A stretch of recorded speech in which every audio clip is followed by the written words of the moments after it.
It's a straight final. They were due to ride heats last night to get a final field. There weren't enough starters, and so just the one race for the gold medal in the 10-mile scratch race. 11 countries represented and a field of 26. The major nations have got 3 riders. Australia represented by Gary Hammond, Kevin Nichols and Michael Turter. So it's been a big night for Nichols and Turter. They've already won gold in the team's pursuit just a short time ago. Canada in with 3.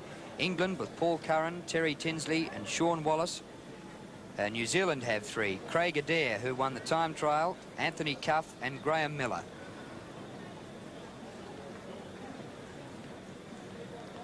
"10 miles, or it's officially called 10 miles, that converts to 16 kilometres. It's 48 laps of this track.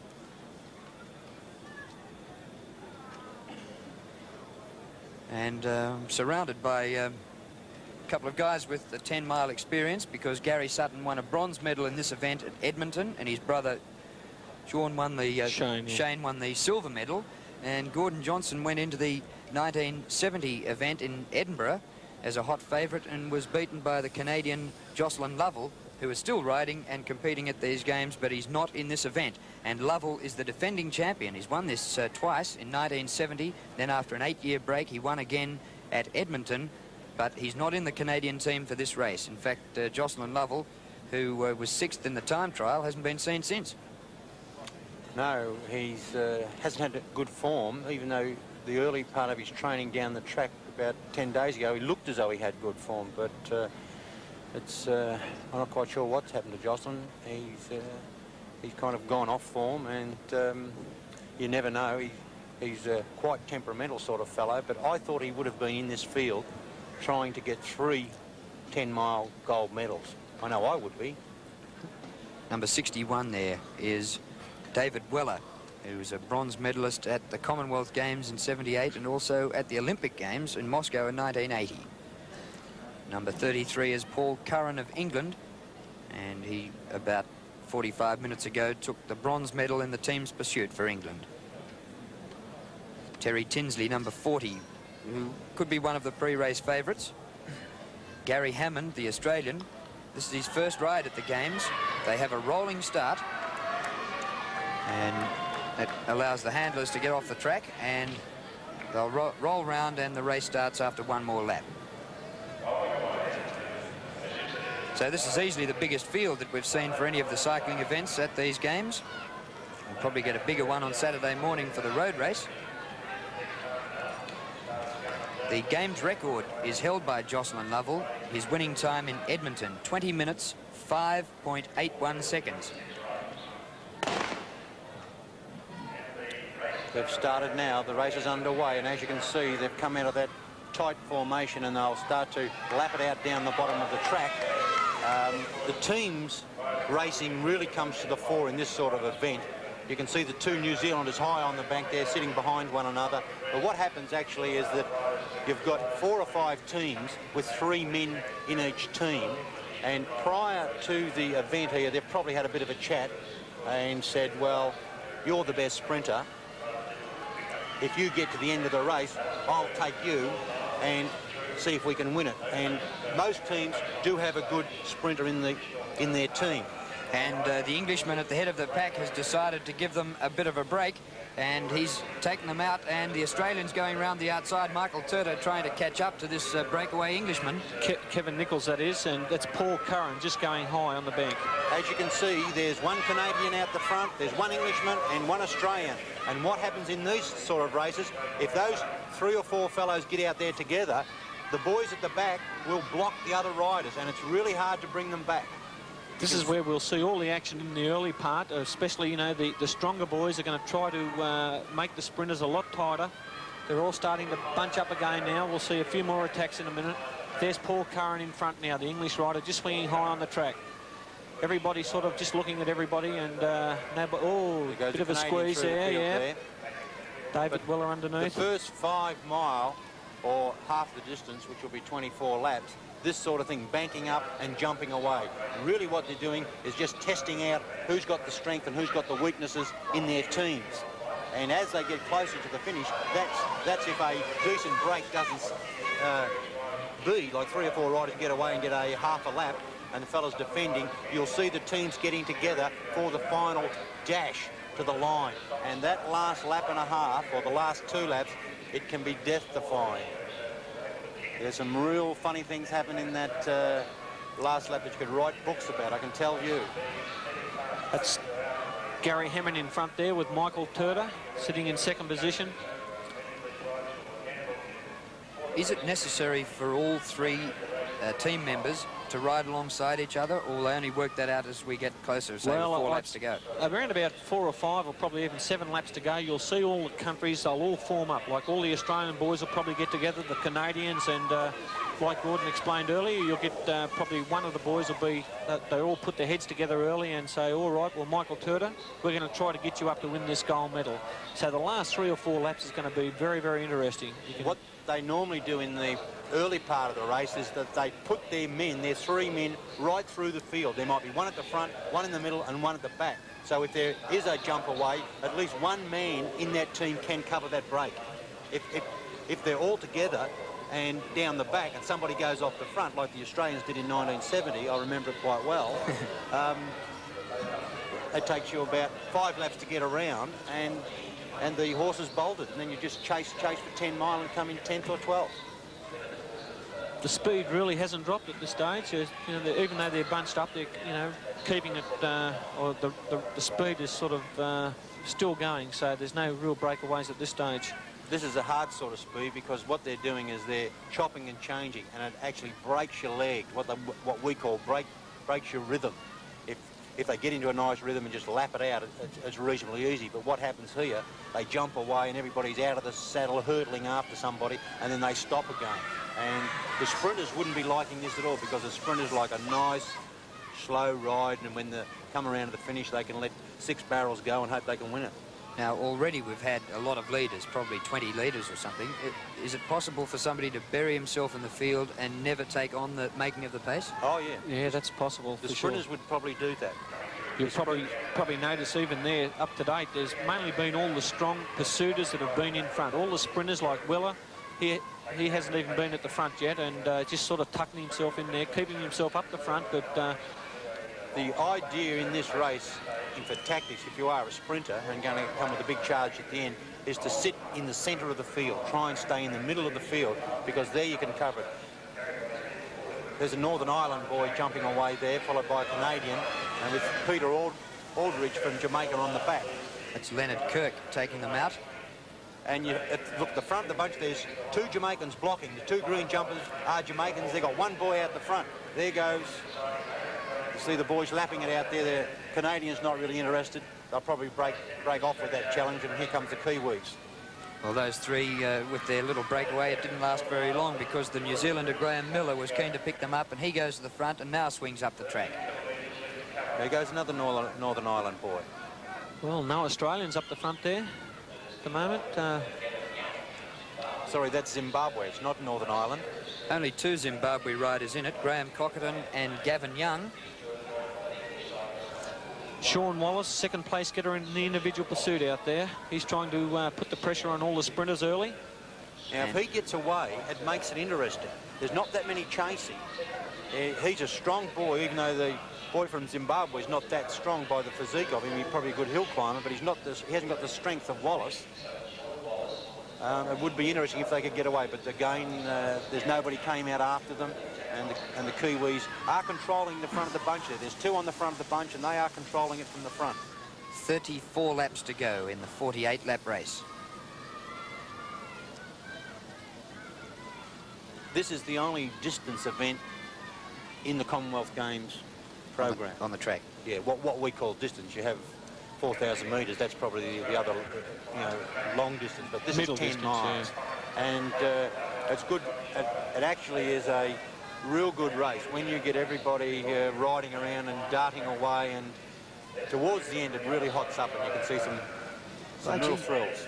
David Miller of Scotland has taken the pace quite a few times, and he led out then, leaving a gap for his teammate David Whitehall. And this is now Whitehall of Scotland. No Australians. Here comes Kevin Nichols, They're not going to let these fellas get too far. Kevin swings up. Leonard Kirk of Northern Ireland up towards the front again. Number 72 for New Zealand, Craig Adair, who now goes to the front, and he won the gold medal in the time trial on the first night on the track. This is looking a little bit dangerous. Gaps are starting to appear in the field, the main field. And if these boys can keep the pressure up, there's 3 chasing them, and there's a big gap back to the main field. It depends if they all give a yell and everybody gets in. There's 1 Australian, 2 Kiwis. They should go on with it. 3 Kiwis.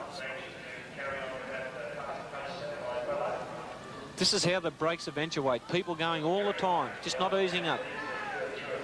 Everybody looking at everybody. There we have a New Zealand out there now. That's David Whitehall of Scotland leading them out, and third on that bunch is Gary Hines of the Isle of Man. The Isle of Man probably better known for bikes that have engines. This is dangerous again, because there's a New Zealander out there and there's a New Zealander on the front of the bunch, slowing them down a little bit. And it's a Scottish boy on the front of the bunch. Now there's 2 Canadians lapping out very slowly. What's got to happen now is the English have got to get 1 boy out there, and the Australians must get. They've got nearly the length of the straight, these 3 fellows. Here comes Michael Turter from the back now. He's moving up. He's going to try and bridge that gap. Curran from England swings high. David Whitehall of Scotland leads the breakaway threesome. With him is Graham Miller and Gary Hines of the Isle of Man. They've got a break of about 30 metres. But now Michael Turter leads the rest of the bunch and closing the gap. Just looking at the race so far, I'm going to go for Gary Hammond. He's looking after himself in the bunch, tucking himself away, and the other 2 Australians, Kevin Nichols and Michael Turter, bridging the gaps. But once again, Gary's well back in the bunch there, and he can't afford to let that gap eventuate. Here goes Paul Curran, now the English rider, breaking away. That's him there. They're keeping the pressure on. And Gary Sutton's tip, Gary Hammond, is 5th last at the moment with a big pack in front of him and just working up on the inside. See, there's a New Zealand rider in the front of the main bunch. They're all swinging up, and nobody really wants to go on with it. Here we go, Curran. He's the English 50-kilometre champion, so he wants to really turn it on. We're approaching the half race distance. 25 laps to go when they come over the start-finish line this time. 1 more lap would make it exactly half distance. This is starting to look very, very dangerous. David Weller is at the front of the bunch. Now, he's a sprinter, so that's going to take a lot out of him before the finish. And the boy with Curran out the front there is from Wales. He's in the race by himself, Peter Hamilton, so nobody's going to chase him or nobody's going to block for him. So that, for the English boy Curran, it's starting to look a little bit dangerous. Turter's right there with them. Peter Hamilton, the Welshman, he's 6'5" as he now takes over the lead. Don't often see a man that tall, do you, Gordon? Not in cycling. They're usually got Dutch disease, short legs. like the 2 guys with me. Well, there's some gaps starting to eventuate now. Incidentally, my tip, Gary Hammond just bridged that gap very, very quickly. I hope it didn't take too much out of him. No, I'm not, no. There's 9 in the main bunch, and Hammond is sitting back in about 7th place. There's Hamilton on the front now. Peter Hamilton from Wales, 6'5".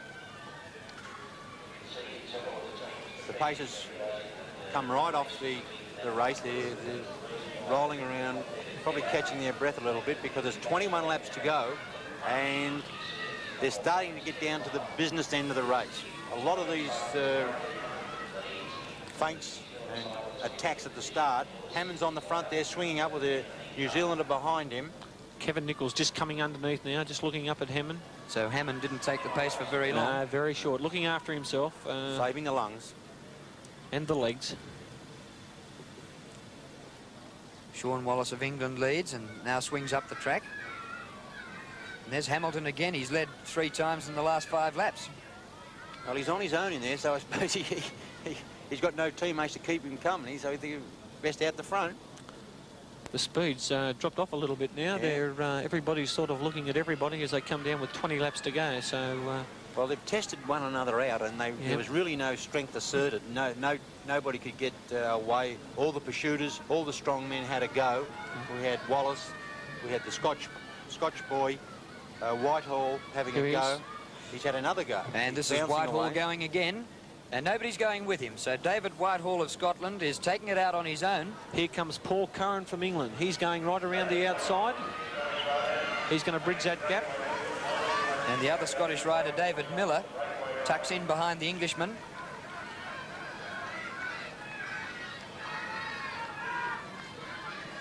Well, he got a break of only about 30 or 40 metres on them.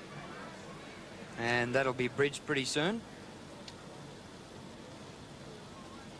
18 laps to go, 30 gone, 18 to go. He's tried hard to get away, the Scotch boy. He's put up a good ride. Still putting up a good ride.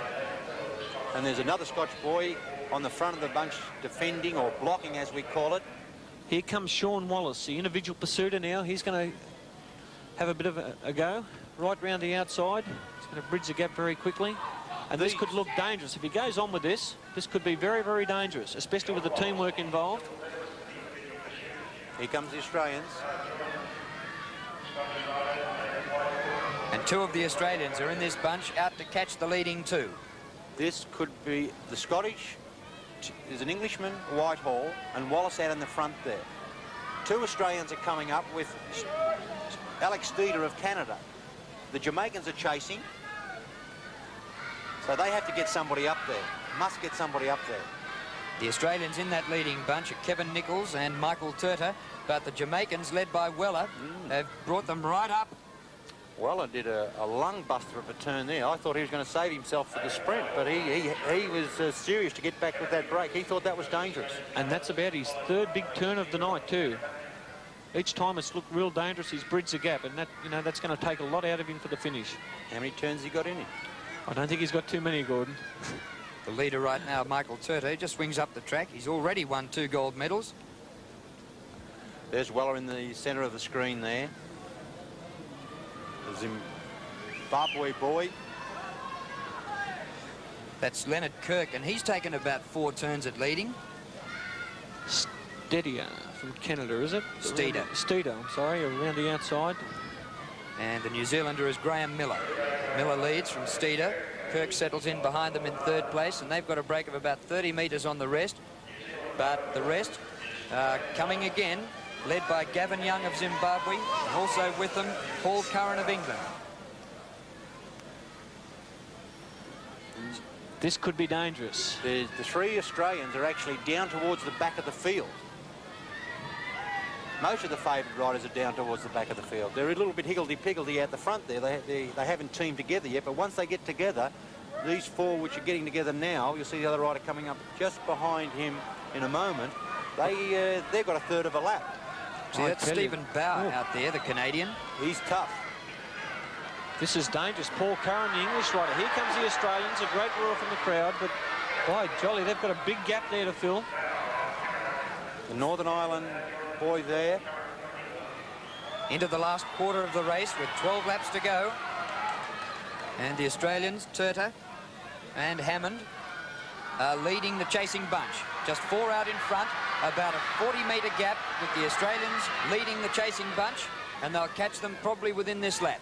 Turter, you'll see him coming up there. Turter did over a lap, flat out to get Hammond up there with the leaders. The field is broken into 2 separate groups. Oh, underneath. You can't do that, Sonny boy. You apparently can. Now, this is Alex Steeder. So there are 3 Canadians in this leading bunch, and Steeder's gone for broke. And there's Gary Hammond after him. So whether they'll go on with it, I don't know. They're spread out everywhere at the moment. New Zealand fighting hard to get up there with Steeder and Hammond. There's a lot of favoured riders out the back at the moment. Terry Tinsley well back in the right at the tail of the field. And there's 3 riders have a big break on the field. It's Steeder, Hammond and Miller, the New Zealander. Hammond won't go on with it. Hammond could have taken the advantage there and gone on with it, but Hammond's the Australian in the centre there. He's quite happy to sit for a sprint finish, I think.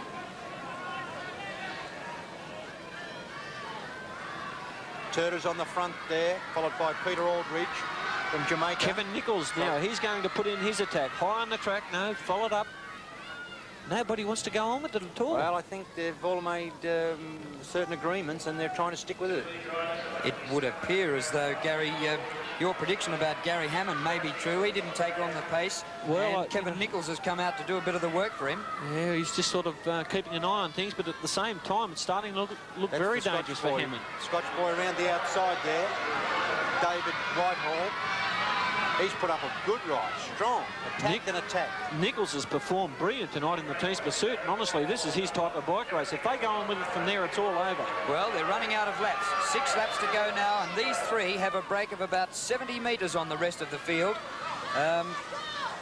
Gavin Young of Zimbabwe leads the rest of the pack, now goes up, but gee whiz, the margin is still pretty big as this breakaway group. They're going for broke. It's Kevin Nichols and the Jamaican Peter Aldridge and the Scotsman David Whitehall, who's taken lots of turns at the pace, and Whitehall now takes over in front.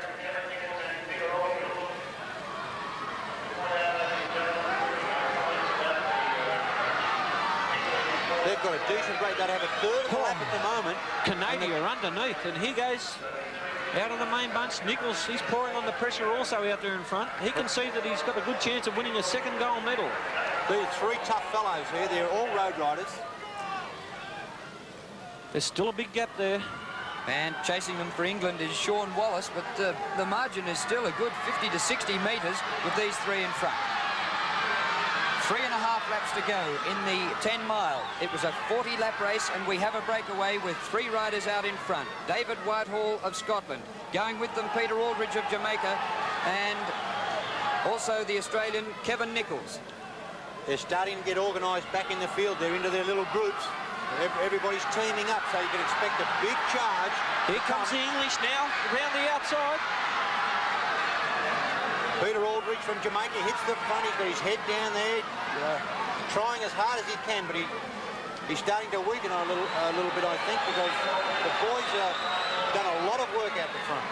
And the Englishman giving chase is Paul Curran. He's reduced that 50 or 60 metre margin to about 40 now.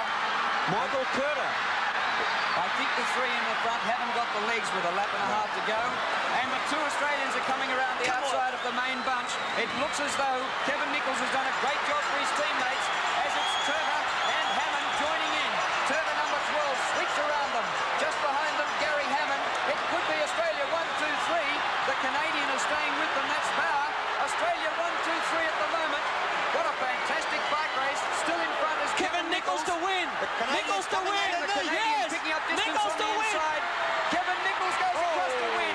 Gary Hammond 2nd. And the Canadian may have taken 3rd place on the inside. What a ride by Kevin Nichols. Unbelievable. He was out there for 7 laps. With 1 to go, he picked the pace up there and sprinted with the best of them. Look at this, all arms in the air, the whole 3 of the Australians absolutely thrilled. Look at, there's Gary Hammond on the screen there. What a brilliant ride by Nichols. He's all ready tonight. Magnificent bike race. And the Canadian just could have stopped the 1, 2, 3 finish for Australia. Stephen Bauer may have got the bronze. It looks like Kevin Nichols has been the winner and Gary Hammond the silver. 1, 2, 3. That I don't know when that's been done before in 10 miles. And a standing ovation from this pro-Australian crowd. And what a performance by all 3 Australians, but Kevin Nichols spectacular, taking on the pace and maintaining it. He wanted to win it. There's nothing more sure than that. He went away with the boy from Scotland and the boy from Jamaica, and they powered on the power. And there was 1 to go. The other 2 faded, and he picked up the pace and sprinted. So here's the finish now, with Kevin Nichols of Australia leading. Throwing out the challenge, Gary Hammond on the outside. The Canadian on the inside. Oh, I think it is 1, 2, 3 for Australia. 1, 2, 3 for sure. A magnificent performance. They came all over the top of Stephen Bauer, the Canadian on the inside, streeted the rest of the field, and the time for Kevin Nichols is 19 minutes, 56.55 seconds, which is a new Commonwealth Games record. 1, 2, 3 for Australia. Well, doesn't that cap it off? Gee, what a great effort. This would be a best performed track team since 1962 in Perth, where we won all medals on the track. We've won everyone except one here, gold medals that is. So Kevin Nichols gets his second gold medal of the night. He was a member of the team's pursuit, retaining the gold medal that he won in Edmonton 4 years ago. So now Nichols is a triple Commonwealth Games gold medalist. Silver to Gary Hammond and bronze to Michael Turter. Well, I suppose that's not bad because he's already got 2 gold medals. Well, gee, at 5 laps to go, I thought, no way there's, Kevin Nichols would stay out there. And they look as though they were folding. There he is. There he look, arms in the air. I think he's in state of shock at the moment. He can't believe it himself. And well, the Australian team has performed fantastic over the track carnival. He's gone 9 seconds inside the game's record held by Jocelyn Lovell, the Canadian. Isn't that good luck? Under 20 minutes. Lovell's time in Edmonton was 20 minutes 5.81, and Nichols has done 19 minutes 56.55 in a clean sweep 1-2-3 for Australia. Well, Gary Hammond, who went after them with about a lap to go, couldn't quite get there, but a fine performance for a silver medal from one of the famous Hammonds from Melbourne. The winner of the bronze medal for the 10-mile is Michael Turter of Australia.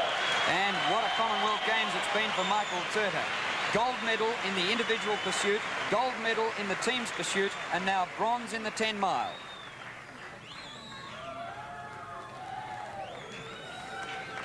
One, 2, 3 for Australia.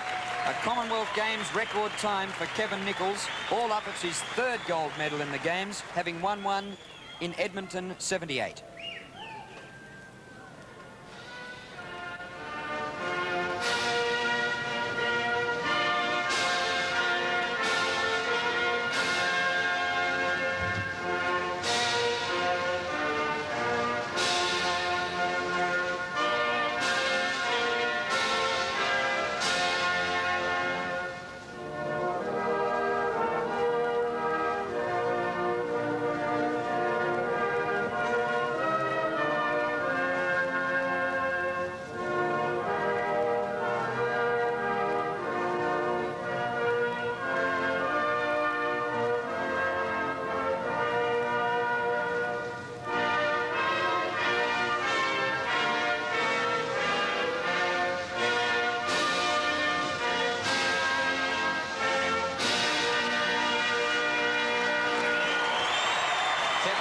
Australia, and all 3, in fact, Nichols, Hammond and Turter, bringing to a great climax the track cycling at these 12th Commonwealth Games.